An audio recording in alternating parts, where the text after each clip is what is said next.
City of Columbia has enjoyed another award-winning year, focused on compassionate public service and the goal of making Columbia the best place for everyone to live, work, learn, and play. For the third year in a row, Columbia has made the Center for Digital Government's top 10 list. The Center for Digital Government's annual Digital City Survey recognizes cities using technology to improve citizen services, enhance transparency, increase security, and encourage citizen engagement. Columbia placed 8th in its category based on population. This year, the city was recognized for its efforts to improve citizen services with the development of mobile apps. The city launched 2 new purpose-built apps, Como Gov and Columbia PD. Como Gov is the official mobile app to conduct business with the city while on the go, and Columbia PD allows mobile users access to the latest police-related news, events, notifications, and crime reporting. Find out all about our mobile apps at como.gov/mobile. For the 21st consecutive year, the City of Columbia was presented the Distinguished Budget Presentation Award from the Government Finance Officers Association of the United States and Canada. According to GFOA, the award reflects the commitment of the governing body and staff to meeting the highest principles of governmental budgeting. This award is affirmation from an independent source that the city's budget is transparent and conforms to professional standards. In an annual evaluation of cities conducted by the Human Rights Campaign, the City of Columbia scored the highest rank possible on the 2017 Municipal Equality Index. Only 3 cities in Missouri achieved that ranking. The Municipal Equality Index examines the extent to which municipal laws, policies, and services are inclusive of LGBTQ people who live and work within the community. Cities are rated based on non-discrimination laws, the municipality as an employer, municipal services, law enforcement, and the city's leadership's public position on equality. The city's progress on the Municipal Equality Index is indicative of the city's commitment to build an inclusive community where all people have the opportunity to thrive. The Building Inclusive Communities series, which started through efforts of the Department of Public Health and Human Services, expanded to offer training on diversity and inclusion for all city employees and interested parties, including a number of city council members, board and commission members, and members of local partner organizations. 80 new attendees enrolled in the full-day workshop in 2017. Full-day workshops and follow-up classes resulted in close to 900 hours of training on diversity and inclusion. 1 new trainer was added, and 2 additional trainers have nearly finished their certification. All of this effort benefits our citizens because the employees, officials, and community members who attend Building Inclusive Communities trainings are better prepared to connect with and provide greater service to every citizen they encounter. Unfortunately, like many communities around the country, Columbia is seeing a rise in opioid-related overdoses and deaths. In January 2017, the Columbia Fire Department deployed naloxone. Naloxone is a medication used to rapidly reverse the effects of opioid overdoses. The Columbia Fire Department administered the life-saving drug at least 15 times in 2017. Councilmember Michael Trapp was key in starting the discussion about naloxone and ultimately our ability to administer it in our community. By the end of 2017, the police department, too, has deployed naloxone to its patrol units.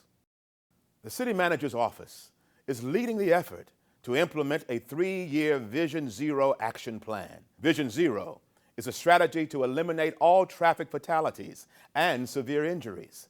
It asserts that no loss of life on our roads is acceptable. The City Council unanimously adopted a Vision Zero policy and set a goal of 0 traffic deaths and serious injuries by 2030. The action plan is composed of 3 areas of focus: engineering, education, and enforcement. Each team will work over the next 3 years through collaborative and strategic initiatives to achieve our goal.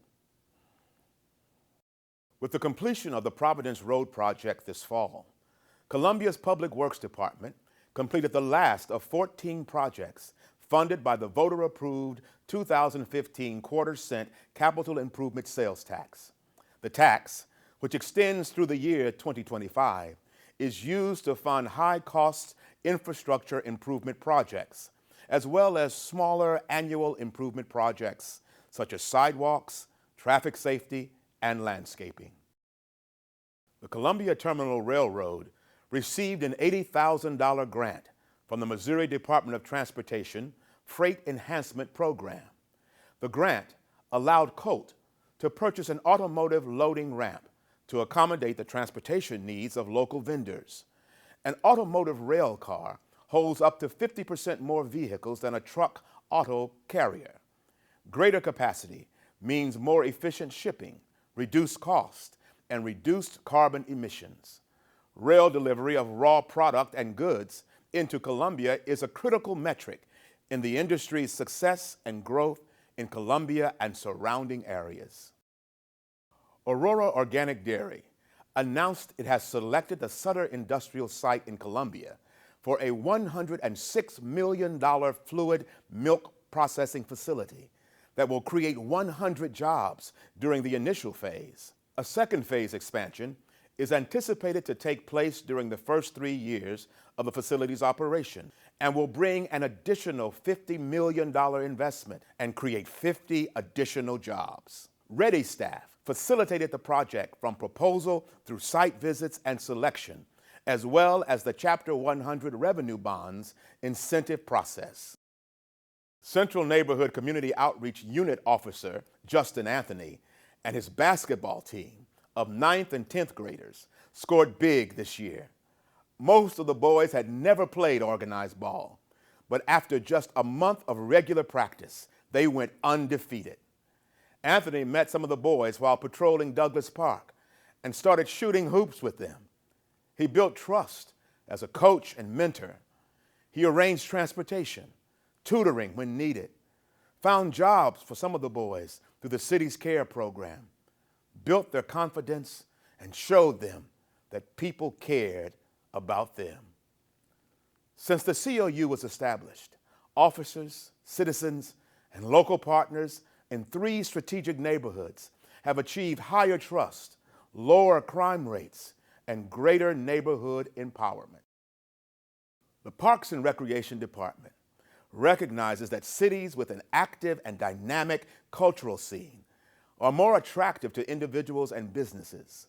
Public art can create civic icons, but it can also transform our parks, trails, streets, and public buildings into a unique and culturally active place. During the summer of 2017, Columbia's Parks and Recreation's CARE program unveiled a new community mural at the Stewart Road underpass on the MKT Trail. The Stewart Road mural complements the pilot mural completed in 2016 at the Locust Street underpass on that same section of trail. Teen artists in the CARE Art Gallery completed the mural with assistance and input from community partners.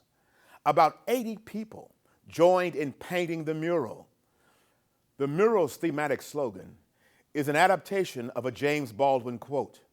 It reads, "We must learn from history to make a brighter future for ourselves and our community."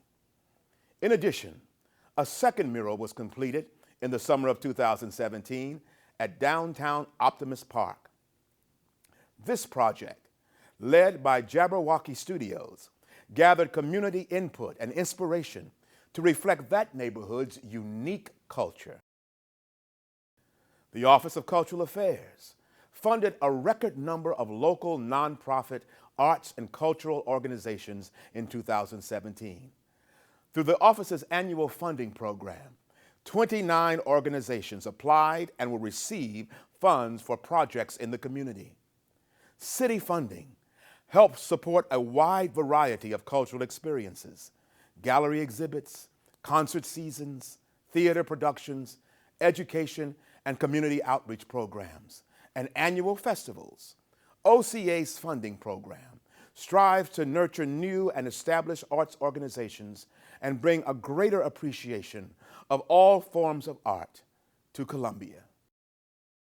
In September 2017, 33 highly engaged employees successfully completed Ladders leadership training conducted by the city's Human Resources Department. Ladders is a one-year training program for non-supervisory city employees who want to become leaders in the organization. Leadership is the key component of the city's strategy to develop internal talent. The curriculum includes strategic thinking, communication, customer service, budgeting, and the city's strategic plan. In the last 2 years, 23 Ladders participants have been promoted to supervisory positions at the city. 2017 was the first year that saw the formation of a centralized marketing and communications team as public information officers, now called community relations specialists, were transferred in from most city departments to the managerial control of the Community Relations Department. Communicators provide specialized service to their assigned departments, but meet regularly as a team to share information, solve common problems, and continue work on the creation of a new strategic communications plan.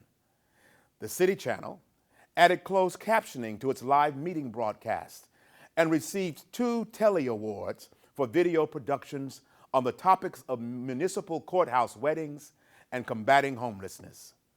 The Community Relations Specialists, the City Channel, and the Contact Center work together to ensure that both internal and external customers receive prompt and open communication. And finally, we can't talk about the year 2017 without mentioning that on Monday, August 21st, Columbia was directly in the path of one of the rarest astronomical events, a total solar eclipse. With over 2.5 minutes of totality, Columbia became an ideal spot for visitors and citizens alike to observe this historic event. The Convention and Visitors Bureau worked with multiple city departments, including Parks and Recreation, Police, Public Works Street Division, and volunteer program staff, along with planning partner Off-Track Events, to create 2 separate viewing events for the eclipse. A free music festival was also held on the Sunday before the eclipse at Cosmo Park. Gans Creek Recreation Area and Cosmo Park were both full of spectators on August 21st, and the skies cleared just in time for thousands of visitors to Columbia to witness totality. Tens of thousands of pairs of eclipse glasses were given away, and visitors from across the country and even around the world were able to enjoy Columbia's hospitality and an eclipse that they will never forget.